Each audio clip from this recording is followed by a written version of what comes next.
जय हिंद दोस्तों। तो कैसे हो आप सब। मैं धीरज और क्रांति ओवरव्यू चैनल में आप सबों का बहुत बहुत स्वागत है।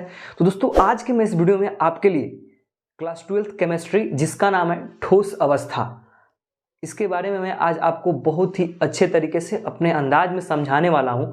तो आप मेरे साथ इस वीडियो पे बने रहिएगा और चैनल को सब्सक्राइब नहीं किया तो चैनल को जरूर सब्सक्राइब कीजिएगा और बेल आइकन को भी जरूर प्रेस कीजिएगा ताकि इस प्रकार का मैं जितना भी वीडियो बनाऊं नोटिफिकेशन सबसे पहले आप तक पहुंचे। थोड़ा सा बिजी होने के चलते वीडियो नहीं आ रहा था, तो आज अब से मैं ये ट्राई करूंगा कि जो भी वीडियो बनाऊं कंटिन्यू बनाऊं और आपके लिए जितना हो सके उतना मेहनत करूं। तो चलिए बिना देरी के वीडियो को स्टार्ट करते हैं और 12th का जो फर्स्ट चैप्टर केमिस्ट्री का नाम है उसका नाम है ठोस अवस्था।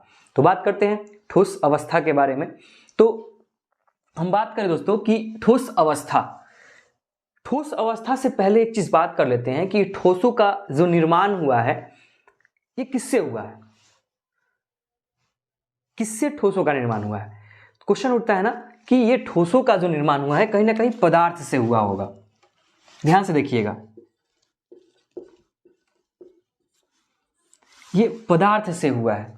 तो फिर क्वेश्चन उठते हैं ना कि पदार्थ क्या होता है, पदार्थ क्या होता है। तो आप बहुत इसके पहले मैं वीडियो बनाया था लेकिन ये क्लास 12th का वीडियो है तो इसलिए मैं आपको फिर से बता दे रहा हूं कि पदार्थ क्या होता है। जिसमें कुछ द्रव्यमान होता हो, जो कुछ स्थान घेरता हो, जिसमें आयतन होता हो, जिसमें आघात वर्धनीयता होती है, जिसमें तन्यता होता है, वो क्या होता है, वो पदार्थ होता है। दुनिया का हर वस्तु पदार्थ है जिसमें द्रव्यमान होता है, आयतन होता है, आघात वर्धनीयता होता है, तन्यता होता है, भंगुरता होता है, हर चीज पदार्थ है।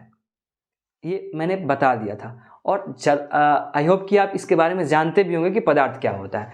तो इस पे ज़्यादा बहस ना करते हुए आगे की तरफ से बढ़ते हैं हम कि पदार्थ के बाद आता है, हम अभी जानेंगे ठोस अवस्था के बारे में ही चलेंगे कि ठोस अवस्था। आज मैं ठोस अवस्था के बारे में टोटल इंट्रोडक्शन देने वाला हूँ और फिर से अगला क्लास स्टार्ट करने वाला हूँ क्योंकि केमिस्ट्री पे अब लगातार मैं वीडियो बनाते आगे की तरफ चलूँगा। ठीक है, तो ठोस अवस्था में पदार्थ के बाद आते हैं और आप देखिएगा तो पदार्थ को हम तीन भागों में बांटते हैं। पदार्थ को हम तीन भागों में बांटते हैं। एक होता है ठोस, दूसरा होता है द्रव और तीसरा होता है गैस। ठोस, द्रव और गैस, इसके भी बारे में मैंने बता दिया है कि ठोस क्या होता है, द्रव क्या होता है और गैस क्या होता है। ठोस क्या होते हैं, द्रव क्या होते हैं और गैस क्या होते हैं। तो फिर से एक बार आपके जानकारी के लिए बता दूं कि ठोस क्या होते हैं, द्रव क्या होते हैं और गैस क्या होते हैं। ठोस को देखते हैं दोस्तों कि ठोस, आपको बता दें कि ठोस का जो आकार और आयतन जो होता है ना वो हमेशा निश्चित होता है। क्या होता है, ये निश्चित होता है, ये अनिश्चित होता है और ये अनिश्चित नहीं होता है। ये एक निश्चित,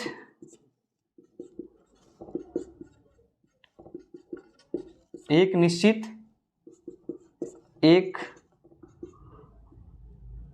अनिश्चित, एक निश्चित, एक अनिश्चित और ये होता है अनिश्चित।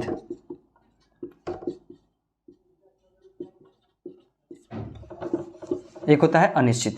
अब क्या क्या होता है इसको देखना है। तो हम बात करते हैं ठोस की। तो ठोस का जो आकार और आयतन होता है ना वो हमेशा निश्चित होता है। कैसे, देखिए ये ठोस है, ये ठोस पदार्थ को देख लीजिए। इस ठोस पदार्थ का अगर आकार देखा जाए, इसका आयतन देखा जाए, हमेशा एक निश्चित शेप में बना हुआ है। तो इसीलिए हम कहते हैं कि जो ठोस होते हैं, जो सॉलिड होते हैं, उसका जो आकार होता है, इसका जो आयतन होता है वो क्या होता है, हमेशा निश्चित होता है। द्रव की बात कर लेते हैं। तो ये द्रव का जो आकार होता है ना और जो आयतन होता है इस पे ध्यान देना है। अगर हम बोलेंगे कि 1 लीटर पानी को किसी डब्बे में रखिए, तो 1 लीटर पानी को एक डब्बे में रखिएगा तो एक आकार का बना लेगा। यानी उसका आकार जो होता है ना, एक डब्बे पानी का अगर आकार देखा जाए तो वो उस आकार का बन जाता है, लेकिन आयतन में क्या होता है, परिवर्तन आ जाता है। जिस डब्बे का आयतन जैसा होगा वो ऐसा शेप बना लेगा। एक गिलास पानी को डालिएगा, 1 लीटर पानी है, 1 लीटर पानी को डालिएगा तो उसका आयतन अलग हो जाएगा, उसका आकार अलग हो जाएगा और आयतन वही रह जाएगा। ठीक है, तो अब उसके बाद बात करते हैं गैस की। तो गैस में क्या होता है, गैस का ना ही आकार निश्चित होता है ना ही आयतन निश्चित होता है, ये अनिश्चित होता है। क्योंकि गैस, अगर 1 लीटर गैस को किसी डब्बे में भरिए तो उसका स्थान पूरा ले लेता है, उसका कोई आकार ना उसका कोई आयतन, कुछ भी निश्चित नहीं होता है। कोई दिक्कत? तो ठोस, द्रव, गैस, ठोस का आकार आयतन निश्चित होता है, इसका आकार निश्चित आयतन निश्चित होता है, और ये गैस जो होता है ये अनिश्चित होते हैं। इसमें कोई दिक्कत नहीं होना चाहिए। अब आगे बढ़ते हैं ठोस पे। ये चीज मैंने बता दिया आपको काम के लिए, लेकिन मेन मकसद मेरा ठोस अवस्था है, इसके बारे में पढ़ना है, ठोस के बारे में। तो ठोस अवस्था के बारे में जानने से पहले इसको मिटा दे थोड़ा सा।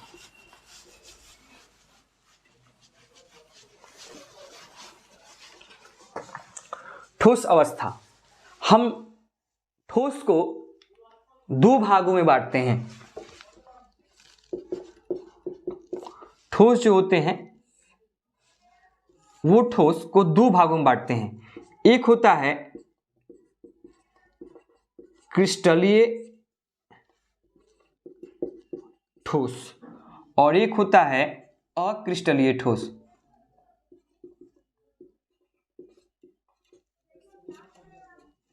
अक्रिस्टलीय ठोस, एक होता है क्रिस्टलीय ठोस, दूसरा होता है अक्रिस्टलीय ठोस। अगर आपसे कोई पूछेगा ठोस अवस्था के बारे में तो आप डायरेक्टली यहां से बता सकते हैं कि जो ठोस अवस्था होते हैं वो ठोस अवस्था में ठोसों के बारे में पढ़ना है। तो सबसे पहले ठोस के बारे में मैंने बता दिया कि ठोस का जो आकार और आयतन जो होता है वो हमेशा निश्चित होता है, और निश्चित के आधार पर अगर ये जानने का प्रयास करें कि ठोस जो होते हैं वो ठोस 2 प्रकार के होते हैं। एक होता है क्रिस्टलीय ठोस और एक होता है अक्रिस्टलीय ठोस, जिसको क्रिस्टलाइन बोलते हैं और इसको बोलते हैं क्या, एमरफस। अक्रिस्टलीय को एमरफस बोला जाता है। ठीक है, तो क्रिस्टलीय ठोस और अक्रिस्टलीय ठोस क्या होते हैं इसके बारे में जानना है कि क्रिस्टलीय क्या होता है, अक्रिस्टलीय क्या होता है, और ये क्रिस्टलीय अक्रिस्टलीय एक ठोस के प्रकार होते हैं। तो जानने का प्रयास करते हैं कि ये क्रिस्टलीय क्या होता है, अक्रिस्टलीय क्या होता है। बहुत ही आसान तरीका से बस समझिएगा, आपको अच्छा से समझ में आएगा। ठीक है, क्रिस्टलीय की बात कर लेते हैं। तो क्रिस्टलीय ठोस, एक फिगर बनाते हैं हम।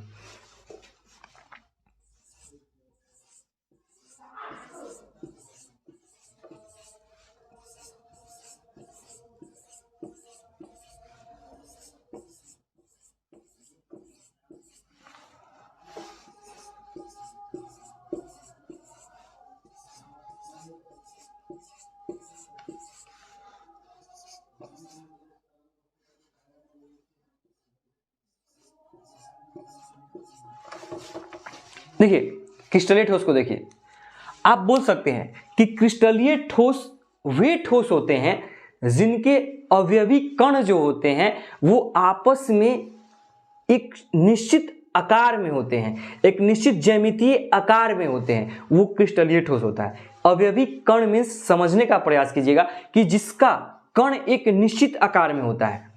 क्रिस्टलीय ठोस के अवयवी कण जो होते हैं वो एक निश्चित आकार में होते हैं। मैंने इस गोला को बनाया, देखिए सब एक निश्चित आकार में एक दूसरे से अटैच हैं, एक दूसरे से जुड़े हुए हैं, तो ये आपका क्रिस्टलीय ठोस होगा। एज फॉर एग्जाम्पल कि मैं आपको बता दूं क्रिस्टलीय ठोस में कि आप ले सकते हैं जैसे चीनी को ले लीजिए, चीनी का बहुत सारा एक ढेर होगा। नमक को ले लीजिए, नमक को देखते हैं, नमक का रवा छोटा छोटा होता है, नमक का जो रवा होता है वो छोटा छोटा होता है, वो क्रिस्टलीय में आता है। उसके बाद बात कर ले हैं सरसों का दाना, सरसों का दाना ले लीजिए, ये सरसों का दाना को ले लीजिए तो क्या होगा, वो एक अपने शेप में होते हैं, एक अलग उसका जो कण होता है वो सबका कण एक निश्चित ज्यामितीय में होता है, एक निश्चित आकार का होता है, वो होता है क्रिस्टलीय ठोस। इसको किस प्रकार परिभाषित कीजिएगा कि क्रिस्टलीय ठोस वे ठोस होते हैं जिनका अवयवी कण एक निश्चित ज्यामितीय आकार में होता है, वो क्रिस्टलीय ठोस कहलाता है। आप नोट कर सकते हैं कि क्रिस्टलीय ठोस वे ठोस होते हैं जिनके अवयवी कण एक निश्चित ज्यामितीय आकार में होते हैं, वो क्रिस्टलीय ठोस कहलाते हैं। जैसे क्या हो जाएगा, जैसे सरसों का दाना हो जाएगा, नमक हो जाएगा, और भी बहुत सारे ऐसे हैं जिसको आप क्रिस्टलीय पदार्थ बोल सकते हैं। कोई दिक्कत? उसके बाद देख लेते हैं अक्रिस्टलीय की बात करते हैं।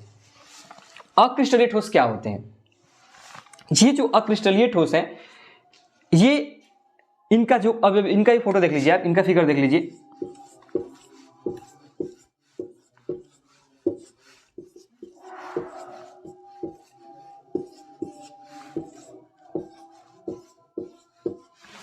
इनका कोई आकार नहीं होता है।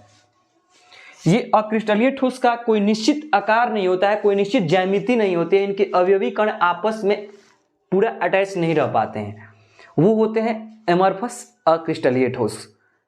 अक्रिस्टलीय ठोस वे ठोस होते हैं जिनके अवयवी कण आपस में एक निश्चित ज्यामितीय आकार के नहीं होते हैं, एक निश्चित शेप में नहीं होते हैं, वो होते हैं अक्रिस्टलीय ठोस। जैसे आप बोल सकते हैं कि टूटे हुए कांच का रवा, मिश्री का दाना, लकड़ी, प्लास्टिक इत्यादि, ये बहुत सारे होते हैं जो अक्रिस्टलीय शेप में होते हैं, एमॉर्फस शेप में होते हैं, जिसे हम अक्रिस्टलीय ठोस कहते हैं। क्रिस्टलीय मैंने आपको बता दिया कि एक निश्चित ज्यामितीय आकार में इसका बना होता है, और इसका बता दिए कि ये जो अक्रिस्टलीय ठोस होता है इसका कोई एक निश्चित ज्यामितीय आकार नहीं होता है, इसका जो टोटल शेप होता है वो अलग अलग छटका होता है, इसमें किसी प्रकार का एक निश्चित मात्रा नहीं होती है। ये होता है एमॉर्फस, जिसको हम अक्रिस्टलीय ठोस के नाम से जानते हैं। तो आज का जो मैं ये वीडियो सिर्फ क्रिस्टलीय अक्रिस्टलीय के बारे में बताया, क्योंकि अब जो आगे वीडियो आने वाला है वो कंटिन्यू आपका एक चैप्टर का पूरा वीडियो आएगा। दिमाग में सेट रखिएगा कि अब कंटिन्यू आपको वीडियो इसका मिलता रहेगा, एक चैप्टर का लगातार। ये पार्ट 1 था, इसको हम लिख सकते हैं यहाँ पे पार्ट 1 करके आप लिख दीजिए कि ये पार्ट 1 था आपका।